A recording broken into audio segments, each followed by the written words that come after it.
Dream of the Red Chamber, Chapter 55. Okay, so imagine this. You're working at a massive conglomerate. I mean, a huge, sprawling organization. Right. Hundreds of employees, endless layers of bureaucracy, and the kind of internal politics that would make a diplomat sweat. A whole ecosystem. And for years, this whole place has been run by this one COO who is absolute dynamite. She's terrifying. She's brilliant. She micromanages everything down to the last paperclip. And she keeps everyone in line just through sheer force of will. Exactly. The entire system is just her. She is the system. But then disaster strikes. This superstar leader, she collapses. She's out of the game indefinitely. And the mood on the floor, the employees aren't panicked. They're thrilled. They're thinking, finally. Yes. The hawk is gone. The mice can play. You know, we can slack off. We can steal office supplies, come in late. They are ready to exploit this the second that power shifts. It's the classic power vacuum scenario. And that's usually the moment where a company or a dynasty starts to crumble. Right. So how do you fill that vacuum? How does a new, completely underestimated leadership team step in and establish authority when the workforce is actively trying to walk all over them? And to find the answer, we are not looking at the Harvard Business Review. Not today. We're looking at Dream of the Red Chamber, Chapter 55. Which is such a rich text. People think of it as, a romance or a family drama, which it is. But this chapter, it's like a masterclass in crisis management. Absolutely. Organizational Behavior 101. This power transition in the Rango house. A new team, who everyone thinks is weak, manages to crush a rebellion of lazy employees. It's a fascinating case study in pivoting from, a personality cult to a systems-based management style. Okay, so let's set the scene. Context is everything here. It's just after the Lantern Festival. Usually a big party time. Right? Firecrackers, the whole 9 yards. But the vibe in the house is grim. There's an imperial consort, Tai Fei, who is seriously ill. And because of her status, the government has imposed these strict austerity measures. So no banquets, no music, no fun. Morale is already low. It's oppressive. And right in the middle of all this gloom, the household manager, Wang Xifeng, everyone calls her Fengji, she collapses. And we really need to look at the medical details the text gives us because they're basically a diagnosis of her management style. It wasn't just a flu or something. No, this was serious. The text says she had a small month, which, in the context of the time, is a euphemism for a miscarriage. Oh, wow. Yeah, she was 6 or 7 months pregnant. But, and this is the key part, she didn't stop working. She is so obsessed with control, so terrified that if she steps away for a second, things will fall apart. She tried to power through it. That's horrifying. But it's also, it's the ultimate hustle culture cautionary tale. It is. She relied entirely on her own strength, refused to rest. And that led to what the text calls lower red, which implies a continuous hemorrhage. Oof. Yeah, dizziness, no appetite. She has completely burned herself out. The doctors step in and say, look, you cannot even think about working until August or September. So that's a massive gap, 6 months minimum. A huge void. So you have Madame Wang, the matriarch, who suddenly loses her right-hand woman, and she can't handle this huge estate alone. It's just too big. So she has to appoint a temporary management team. And this is where it gets really interesting, because on paper, this new team looks, weak. To the servants, it looks like a joke. Total joke. Madame Wang appoints a triad, basically. Yep. First, there's Li Wan. She's the widow of the eldest son. And the text describes her as virtuous but not talented. Right. Virtuous but not talented, which is a very polite, very Confucian way of saying she's a pushover. She's going confrontation. Exactly. In a management sense, she's lenient. She'd rather have a quiet life, so she just lets the servants do what they want. She's the nice boss who lets the department sink. Okay, so that's leader number 1. Then you have Tanchun. Tanchun is a young, unmarried daughter of the house. To the servants, she's just a kid. And crucially, she's the daughter of a concubine Zhao. Which, in the strict hierarchy of the house, puts her on shaky ground. She doesn't have the same built-in respect as a child of the primary wife, so the servants look at her and see a young girl with a lower status mother. Not a threat. Not a threat at all. And finally, Madame Wang brings in a sort of consultant, Bao Chai, a relative staying with them. And Madame Wang explicitly tells her, look, the servants are going to try to trick Li Wan and Tanchun. I need you to watch their backs. So the stage is set. You have the nice pushover mom figure, the young intern, and the external consultant. And the servants are looking at this lineup, and they're practically high-fiving each other. The text says they were secretly delighted. They think Li Wan is thick and kind, which basically means she's easy to fool. Mm-hmm. And they think Tanchun is just a quiet, polite girl who won't say boo to a goose. They think the good times of gambling and drinking have returned. It is a classic miscalculation. They're judging the new leadership by their personalities or what they think their personalities are, not their capabilities.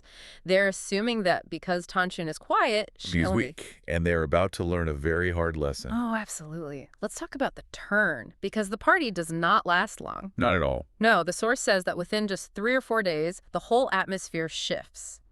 And the new team makes this really smart strategic move right away. They change the venue. Right. Fenji used to manage everything from her own room. It was personal. He had to go onto her turf. Exactly. It was intimate, chaotic, and it all relied on her personal presence. Tanchun and Li Wan, they move operations to the Garden Gate South Hall. I loved the description of this place. It's this 3-room hall that was used by eunuchs during the royal visit. It even has a plaque that says, Fu Ren Yu Day, assist benevolence, instruct virtue. It sounds so formal. Very high-minded. It signals a massive change in tone. They're moving from personality rule to institutional rule. And they set office hours from Mao Zeng to Wu Zeng. Which is what, 6 a.m. to noon? 6:00 a.m. to noon, so no more knocking on the boss's door at 3 p.m. to ask for a favor. If you have business, you come during business hours. They're professionalizing the household. They are, but despite the formal setup, the servants are still skeptical. But then the work starts. The text mentions this rush of external events, promotions, demotions, weddings, funerals among all the relatives. It sounds like a bureaucratic nightmare. Just a mountain of paperwork. It is, but they handle it. They divide and conquer. Tanchun and Li Wan handle the day-to-day administration in the hall. Bao Chai monitors the main house. And get this, here's a detail I think is crucial. They start doing night patrols. Yes. This is such a great image. These 3 refined ladies, who usually wouldn't step outside without a whole retinue, they take a small sedan chair and go around checking on the night watch. They are literally losing sleep to make sure no one else is sleeping on the job. It sends a powerful message. We are always watching. You can't slack off just because the sun went down. Right. And this leads to my absolute favorite part of this excerpt, the servant's complaint. It perfectly encapsulates the change in culture. Oh, it's a brilliant line. The servants are grumbling in the background. They say, we just got rid of a sea-patrolling yaksha, only to be saddled with 3 mountain-suppressing taisuis.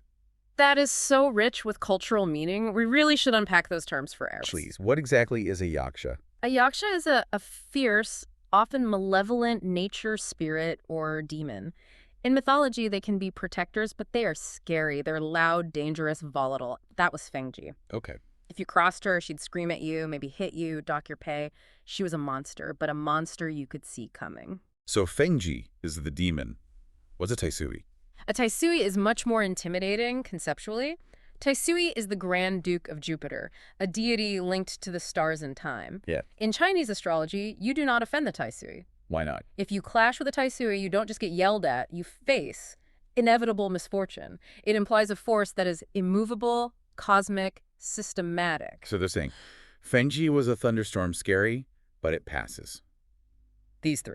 These 3 are climate change. They are the new reality. Exactly. And the result is that the servants have absolutely no time left to gamble or drink. The loophole they thought they found, it's closed. The mountain-suppressing taisuis are everywhere. But the real test of this new authority, it isn't just the night patrols. It comes in the form of a specific conflict. It's a case study in how to handle a subordinate who is testing you. Right. This is the climax of the chapter. We have a servant, Wu Shindeng's wife. Wu Zhending's wife. She sounds like a character. She is. She's an experienced manager of domestic affairs. She knows the rule book inside and out.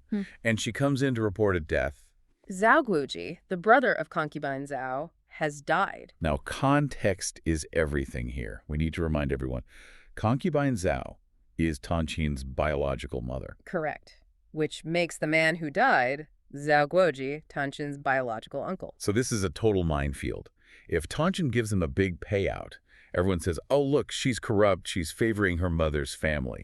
If she gets too little, her own mother will be furious and say she's being unfilial and heartless. It is a trap, and Wu Zhending's wife knows it. If she were reporting this to Fengji, she would have come prepared. She would have said, this person died, here's the precedent, here are the options. Because with Fengji, you did not want to look stupid. But she doesn't do that with the new team. No. She walks into the hall, states the fact, Zhao Guoji died, and then just stands there, silent. Malicious compliance. She's waiting for them to make a mistake. Precisely. She is withholding information to see if the new managers will embarrass themselves.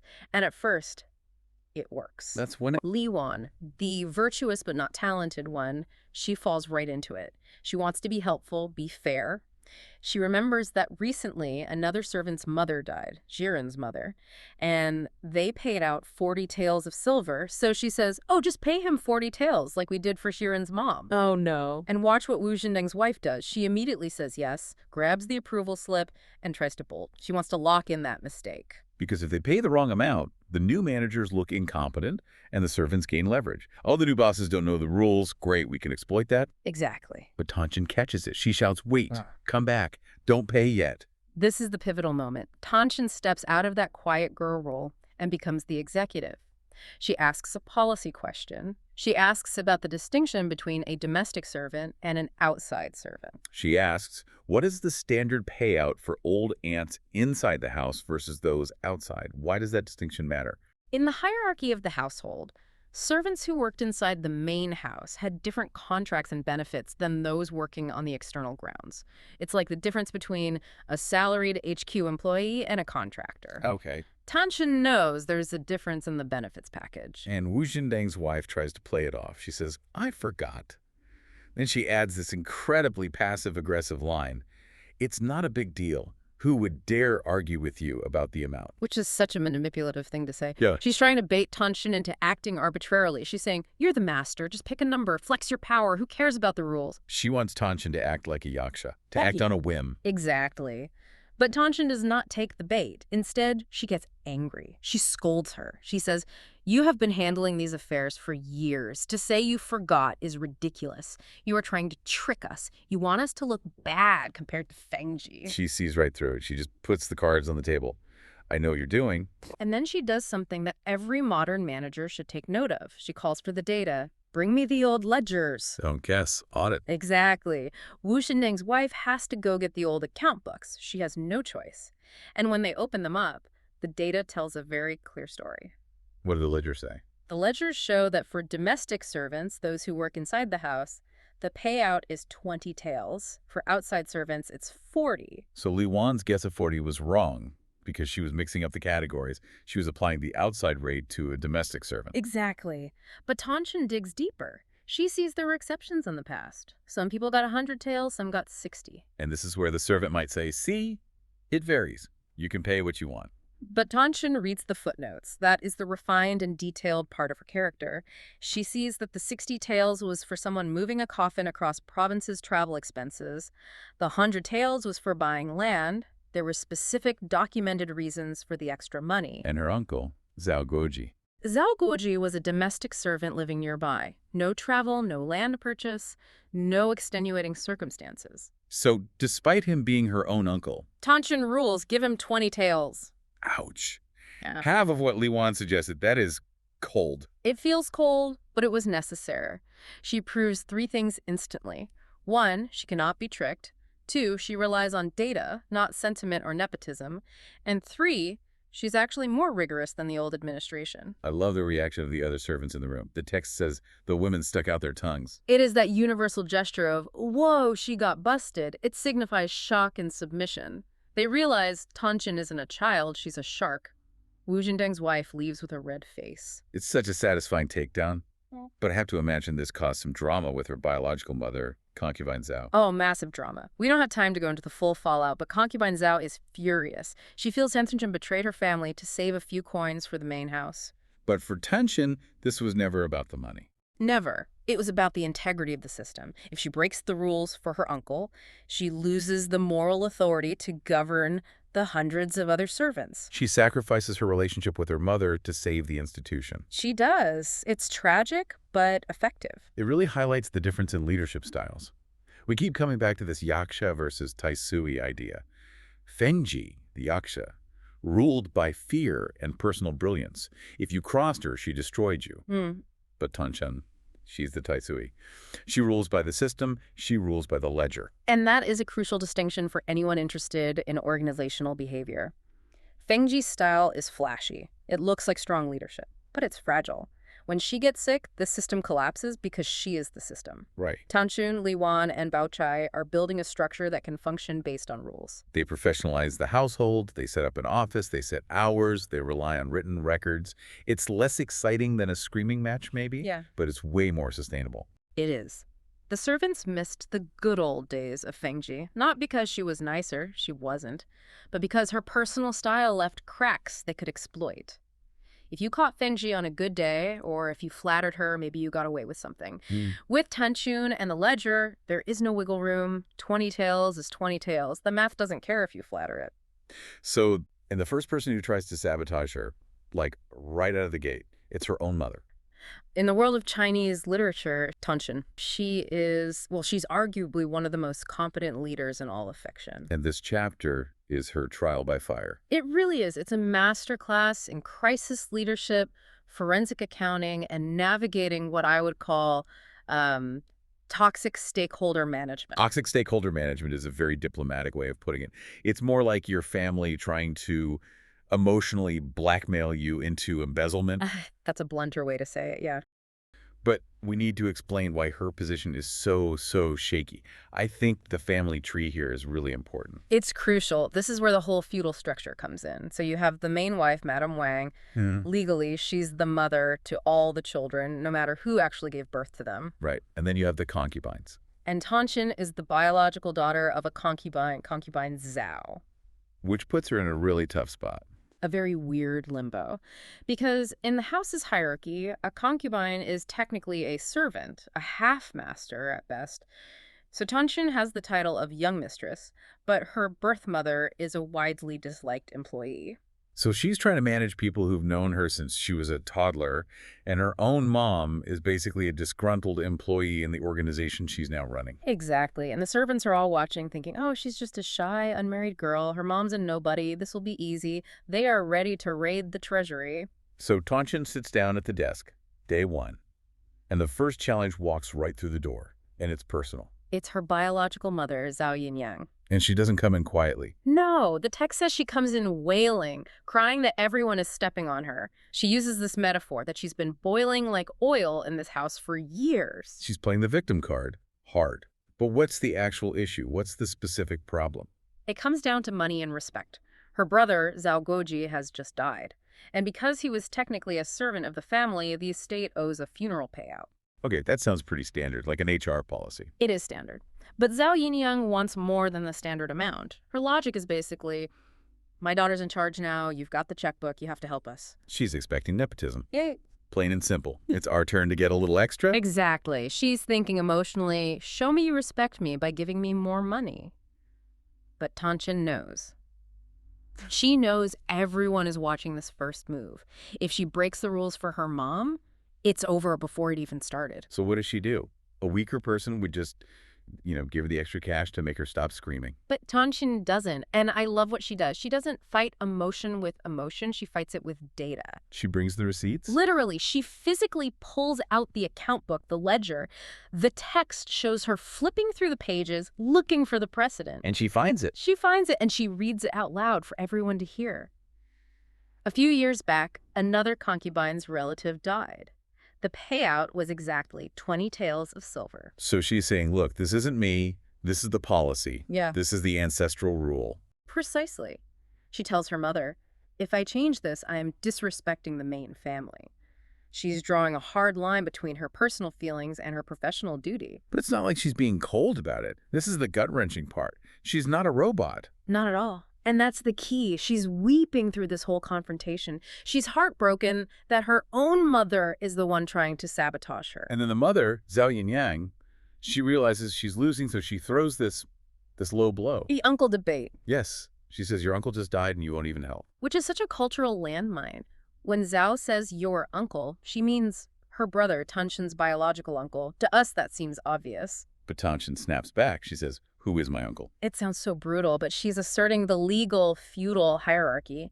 Legally, her mother is Madame Wang, the main wife. So her only uncles are Madame Wang's brothers. Who are powerful government officials, not servants. Tanchun basically says, my uncles are high-ranking inspectors. Zhao Guoji is just a servant of the house. Wow. So she has to verbally disown her own blood relative to maintain her authority. It's a survival tactic. She's signaling to everyone in that room that her loyalty is to the system, to the institution, not to her biological family. It works, but the psychological cost must be huge. Yeah. And she says something later that just defines her whole character. The "if I were a man" speech. She says, if I were a man, I could go out and build a career. But because I'm a girl, I'm trapped here. It's the tragedy of her life. She's brilliant, she's capable, but she's stuck fighting these petty battles over 20 taels of silver because that's all society allows her. So she wins. She holds the line. The internal threat is defeated, but it's not over. Not at all. Just as she's wiping her tears, an external player walks in, Pinger arrives. And Pinger is Wang Xifeng's right-hand woman, her chief of staff. She comes in with a message from the sick boss. And the message is basically a trap, isn't it? It's a very subtle test. Pinger says, the boss knows you might feel awkward about the rules. The standard is 20 taels, but... But since you're in charge, you can add a little more if you want. Think about that. The Iron Lady is giving her permission to break the rules. Go ahead, buy some peace with your mom, I'll cover for you. And Tanchun sees right through it. Instantly. She rejects it immediately. She realizes that if she takes that offer, she looks weak, like she needs Xifeng's permission. Or even worse, that she's using company money to buy popularity. She says something like, your master is clever. She wants to be the good person with money that isn't hers. It's a brilliant analysis of the power dynamics. She refuses to be the nice guy at the expense of the budget. She sticks to the 20 taels. Which proves she's not just being stubborn with her mom, she's principled with everyone. Exactly. And that earns her respect. But the servants, the ones who run the daily operations, they still think they can pull a fast one. Right. They think, okay, she's tough, but she doesn't know the nitty-gritty. Which brings us to the face-washing incident. This scene is so good. Tanchun is just exhausted. She's emotionally drained from the fight with her mom. She sits down to wash her face and compose herself. It's a moment of total vulnerability. Pinger is helping her, rolling up her sleeves, and right in the middle of it, a servant wife just barges in. Has no eyes, as the text says. Yeah. No respect. She doesn't even wait for Tanchun to finish. And she blurts out this request for money. It's such a power play. She's basically saying, you're not really a master, just sign this so I can go. And the request sounds legitimate. It's for an annual school allowance for her brother and nephew. 8 taels. A small amount. If you're a new manager, you're tired, you're emotional, you just sign it to get them out of your hair. But Tanchun doesn't. She Yeah. pauses, towel in hand, and she just asks, how much? The servant says, 8 taels. And this is where Tanchun's genius really shows. She doesn't just look at the request, she looks at the whole system. She starts doing the math in her head, out loud. She cross-references the payroll. She says, wait a minute, the boys already get a monthly allowance for school supplies. Quan gets 2 taels. Lon gets money from his mother. So she asks the servant, what is this extra 8 taels for? And the servant starts stammering, for snacks, paper, brushes. And that's the aha moment. Tanchun realizes it's a double dip. It's a legacy cost, a redundancy. It's basically fraud. The servants have been pocketing this extra cash for years because nobody ever bothered to check the books. Tanchun just says, from now on, this item is canceled. Cuts it. Done. She tells Pinger to report it to Xifeng, Right. and then she calls out the servant directly. She says, you thought because I'm a quiet young lady you could trick me. She did a forensic audit while washing her face. It's unbelievable. Yeah. And notice the strategy. With her mom, she used policy. With the servants, she uses logic and efficiency. She fights the right battle with the right weapon. She can't be blackmailed, and she can't be tricked. So let's look at the fallout. Pinger goes outside where all the other servants are waiting and gossiping. Yeah, this is the water cooler moment. They're all grumbling, wow, she's tougher than we thought. And Pinger, she just sets them straight. She warns them. She uses that great metaphor, you are hitting a stone with an egg. And then she reveals something really fascinating. What's that? She tells them that even Wang Xifeng, the terrifying boss they all live in fear of, is actually afraid of Tanchun. She respects her 5 parts, right? Which is a lot. Why? Tanchun doesn't scream or punish people like Xifeng does. Well, it's the difference between fear and competence. Xifeng rules by being cruel. Tanchun rules by being right. Pinger says Tanchun doesn't speak much, but when she does, she hits the mark. Exactly. Xifeng knows you can't lie to Tanchun. You can't trick her. Pinger tells the servants, you bully her because she's respectful and quiet. If you were a loud, crazy person, you'd be scared of her. That's such a great insight into management. The quiet, competent leaders often get tested way more than the loud, aggressive ones. So when you push them, the pushback is so much more effective. Tanchun didn't fire the servant. She just eliminated her illegal revenue stream. She hit her in the wallet. That hurts more than yelling. And the servants get it. They back down. Within, what, 24 hours? She turns that chaotic power vacuum into a regime of just absolute silence. It is a stunning transformation. And, we usually talk about the poetry or the romance in this book. But this chapter, this is a straight-up case study in crisis management. The servants are basically ready to riot. The whole thing with the maid, Kiwen. Right. And Kiwen isn't just any maid. She serves Bao Yu, the golden boy of the family. So she feels untouchable. She has proximity power, exactly.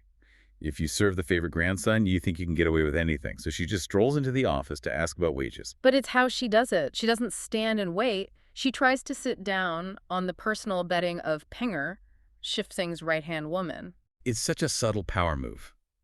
Invading personal space, cutting the line, acting casual. And Pinger just shuts it down instantly. She doesn't just say, get up. She says, do you want to die? Wow. Yeah. She warns her that Tanchun is, she's basically hunting. The text says Tanchun is looking for a recognizable pattern. She needs to make an example of someone to prove the old rules are still in effect. That's so interesting because a new leader would normally try to win people over first, do a listening tour. She doesn't have time for a listening tour. She needs compliance now. And Pinger explains that Xifeng's orders were clear. Whatever Tanchun says goes, even if it contradicts what Xifeng used to do. So Xifeng basically handed her a loaded gun and said, feel free to use this. And Quinn gets it immediately. She panics. She realizes she almost became that example. She just bolts, terrified of hitting the nail. But the moment that really shows the shift from chaos to order for me is that lunch scene. The lunch scene is masterful. Yeah. And it's all about sound. Or the lack of it. I mean, usually a meal in a house with hundreds of people is loud, gossip, dishes clattering. Total chaos. But when Tanchun sits down, the text emphasizes there isn't a single sound. Not a bowl clicking, not a chopstick tapping, just silence. It's weaponized silence. Why does that work, though? How does making people quiet make them obedient? Because it takes away the space where rebellion usually happens. The whispers, the eye rolling, the little delays in serving tea. Right. It forces them to be hyper-aware of everything they're doing. The text even says the servants are whispering to each other, warning against having conscienceless ideas. Exactly. They get it. The game has changed. Tanchun isn't a placeholder. She's actually more strict than Xifeng was. Xifeng ruled by personality. Tanchun is ruling by the system. Okay, so Tanchun has control. She's established her authority. Now, if I'm Wang Xifeng, sick in bed, and I hear my replacement is doing a better job, I'd feel threatened. Xifeng is not someone who likes rivals. You'd think so. Yeah. But when Pinger reports back, Xifeng is just ecstatic. She's yelling, good, good, excellent third girl. Is that real? Or is she just relieved someone else is dealing with the mess? I think it's complicated. On one level, Xifeng just respects pure competence. She sees a bit of herself in Tanchun, but then the conversation turns darker. Yeah, she starts talking about Tanchun's future, the whole Shu versus Zhang thing. Right, the birth status. Zhang means born of the main wife, and Shu means born of a concubine. Tanchun is Shu. Which in the 18th century marriage market is a huge problem. It's a disaster. And Xifeng says something really sharp here. She says that talent should matter, but the world is stupid. She predicts that other families will look at Tanchun's low-status mother and just pass on her. It's such a tragic waste of talent. Here's this natural-born CEO, and she's probably going to be married off to some nobody because of who her mom is. And Xifeng is genuinely frustrated by it.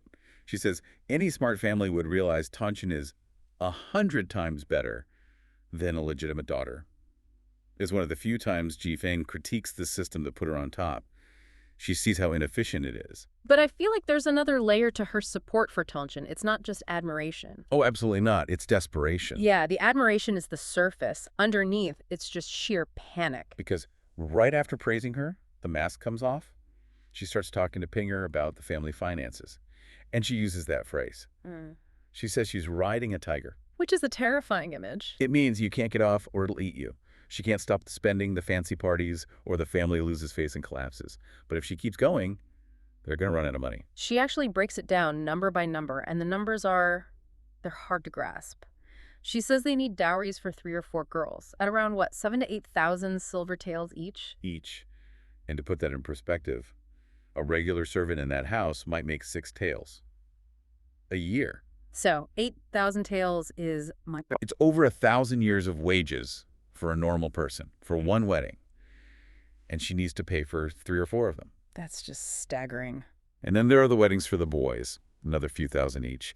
And the big one looming is the old matriarch's funeral. That's going to cost thousands more in just incidentals. So she's staring down a liability sheet of tens of thousands of taels, and the income just isn't there anymore. The income is shrinking. She explains her trap perfectly. If she tries to save money, the whole family calls her stingy and cruel. They hate her for it. But if she doesn't save money, they go bankrupt. So she's trapped between being the villain or being a failure. Exactly. And that changes everything about why she supports Tanchun. She doesn't just admire her. She needs an ally. She needs someone else to be the bad cop for a while. So she does this, what she calls a talent audit. She goes through the whole family roster to see who could possibly help her, and it is brutal. It's a roast session. Yeah. But you can feel her isolation. She realizes she's the only adult in the room. She starts with the main character, Yu, the family's great hope. Dismissed. Instantly. Not the material for this.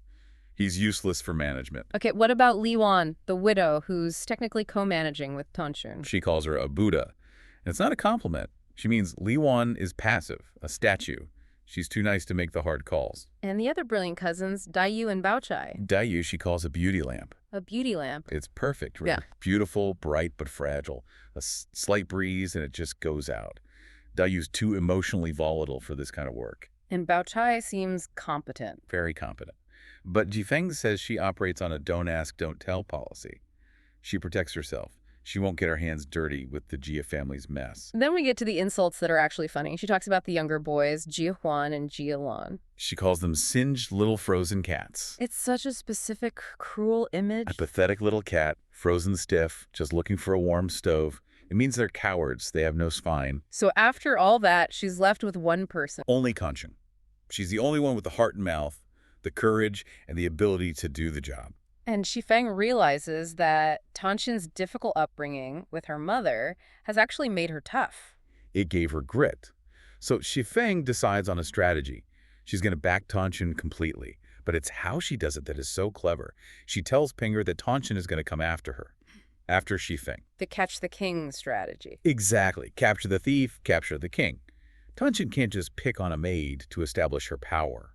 To really prove she's in charge, she has to take on the biggest target. Which is Wang Xifeng. Right. If Tanchun contradicts some rule made by the Iron Phoenix herself and gets away with it, that sends a message to everyone. So Xifeng gives Pinger an order.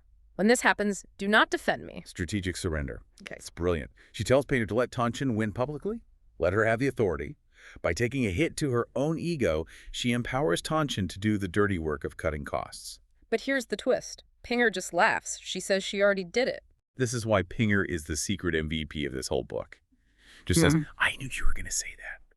She anticipated the entire strategy before Xifeng even explained it. It shows she's not just an assistant. She's a partner. She understands the game just as well as Xifeng does. And you can feel the intimacy in their conversation. They have this playful banter. Yeah. It's the only time in the chapter you feel Xifeng actually relax. Because she's finally talking to someone who gets it. Exactly. Yeah. Everyone else is a frozen cat or a beauty lamp. Pinger is her partner in crime. So we're left with this picture of a temporary turnaround. Tanchun is in control. The servants are obedient. Xifeng is supporting her from the shadows. It feels almost hopeful. It feels efficient. Hopeful, I think, might be stretching it a bit. Why do you say that? Because of the scale of the problem Xifeng laid out earlier. Yeah. Tanchun can make lunch quieter. She can cut the budget for hair oil. Right. But can she magically conjure up 30,000 silver taels for all the weddings and funerals they know are coming? Discipline isn't revenue. Precisely. You can't spreadsheet your way out of a structural deficit that massive. And that's the haunting part of the chapter. The final image really captures that feeling too. After all the high-level strategy, we zoom in on Xifeng eating her dinner. Yeah, it's not some grand banquet. She's eating sick person's food.